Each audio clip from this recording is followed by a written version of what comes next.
ہو سکتا ہے کہ تم کسی چیز کو پسند کرو حالانکہ وہ تمہارے لیے بہتر نہ ہو، شر ہو، اور ہو سکتا ہے تم کسی چیز کو اپنے لیے جو ہے نقصان دہ سمجھو اور بری سمجھو حالانکہ اسی میں تمہارا خیر ہو۔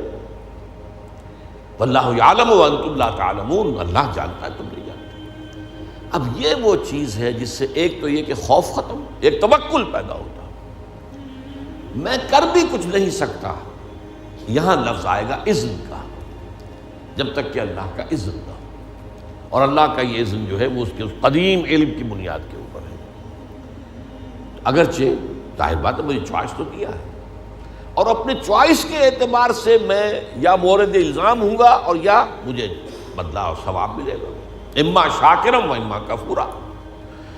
شکر کی روش اختیار کروں گا تو اللہ تعالیٰ کی طرف سے اجر و ثواب ملے گا، کفر اور کفران نعمت کا رویہ اختیار کروں گا تو اللہ تعالیٰ کی طرف سے سزا ملے گی۔ لیکن ظاہر بات ہے ایک جگہ فرمایا ان ربی بما تعملون محیط، یہ اللہ تعالیٰ کی صفت قدرت کا معاملہ، علی کل شیء قدیر ہے اللہ۔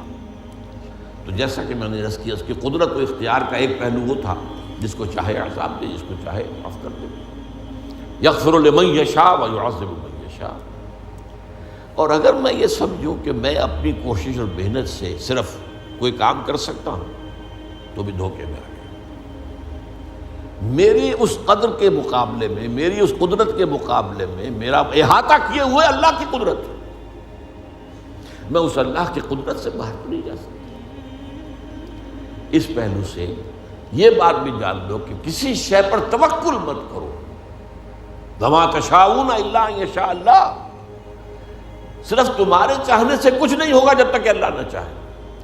اسی کو ہم کہتے ہیں توفیق۔ ایک تو اذن رب، اچھا تم جانا چاہتے ہو نماز پڑھنے جاؤ، اللہ کا اذن، لیکن تم نے ارادہ کیا تھا نا، اس پر تمہیں ثواب ملے گا۔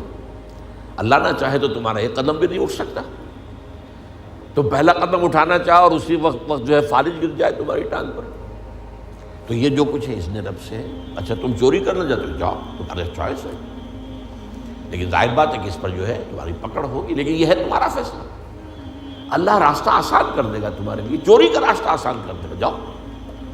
فَسَنُيَسِّرُهُ لِلْيُسْرَىٰ وَسَنُيَسِّرُهُ لِلْعُسْرَىٰ، جو نیکی کے راستے پر چلنا چاہتا ہے ہم اسے سہج سہج سہج سہج وہ سب سے بڑی آسانی جو ہے یعنی جنت وہاں پہنچا دے گا، اور جو برائی کا راستہ اختیار کرتا ہے فَسَنُيَسِّرُهُ لِلْعُسْرَىٰ، اللہ اسے آہستہ آہستہ العسرا میں پہنچا دے گا۔ تو توفیق رب، اذن رب، توفیق رب کے بغیر میں کچھ نہیں کر سکتا۔ اسی سے پھر اسی کے بطن سے توکل جنم لیتا ہے۔ میرے پاس سارے اسباب و وسائل جمع ہیں، رات کو میرا فیصلہ ہے کہ صبح میں نے سفر کرنا ہے، اسلام آباد جانا ہے، گاڑی کی میں نے چیکنگ کروا لی ہے، سب کچھ ہو گیا ہے، اس کے تیل ویل دیکھ لیے ہیں، ٹھیک ٹھاک ہے، پیٹرول کی ٹنکی بھی فل ہے۔ لیکن اگر آپ نے سمجھا کہ میں چلا جاؤں گا تو آپ دھوکے میں، فریب میں۔ سورہ کہف میں اس کا نقشہ کھینچا گیا ہے، حضور سے فرمایا گیا وَلَا تَقُولَنَّ لِشَيْءٍ إِنِّي فَاعِلٌ ذَلِكَ غَدًا إِلَّا أَن يَشَاءَ اللَّهُ، ہرگز کبھی مت کہنا کہ یہ کام میں کل ضرور کروں گا، مگر اس استثناء کو سامنے رکھتے ہوئے اگر اللہ نے چاہا تو نہیں جا سکتا، مجھے کیا پتا۔ وہ تو کہتے ہیں نا کہ there's many a slip between the cup and the lip،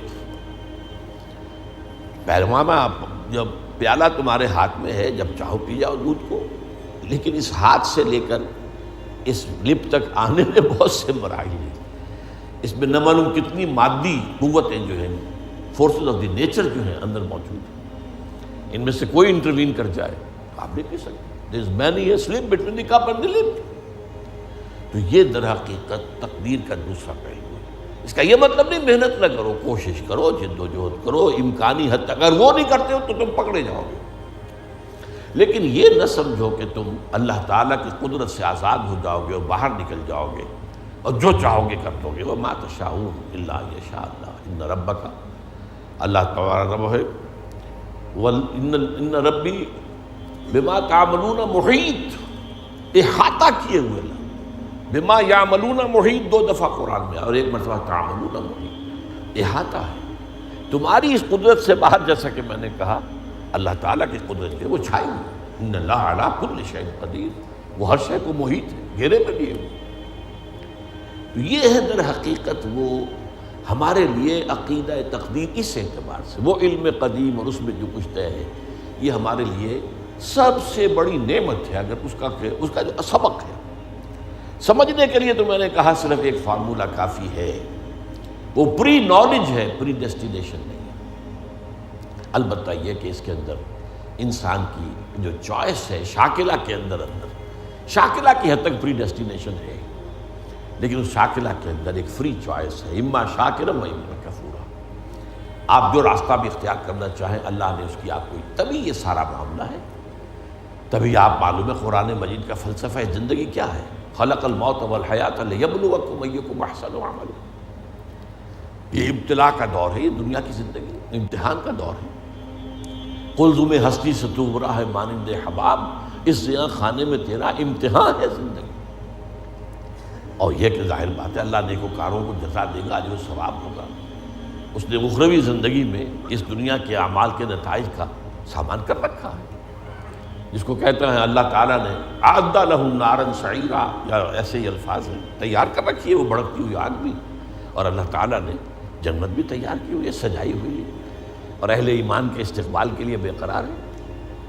اس اعتبار سے یہ عقیدہ ہمارے لیے جو ہے یہ بہت سی چیزوں سے، اس کو بڑے پیارے انداز میں اقبال نے کہا ہے، بروں کشید ز پیچا کے ہست و بود مرا، وقت اقدہا کے مقام رضا کشود مرا۔ یہ اللہ کی رضا پر راضی رہنا، اس نے مجھے کیسی کیسی الجھنوں سے نجات دے دی۔ وہ پیچ و تاب، وہ فرسٹریشن، وہ اندر ہی اندر کا غصہ، وہ اندر ہی اندر صدمہ، وہ مایوسی، وہ بددلی، نجات مل گئی۔ وہ خوف، یہ نہ ہو جائے، وہ نہ ہو جائے، کچھ بھی نہیں ہو سکتا، پتہ تک نہیں ہلے گا جب تک اس نے رب نہ ہو۔ اور میرا رب جو ہے وہ ہر شے پر قدیر ہے۔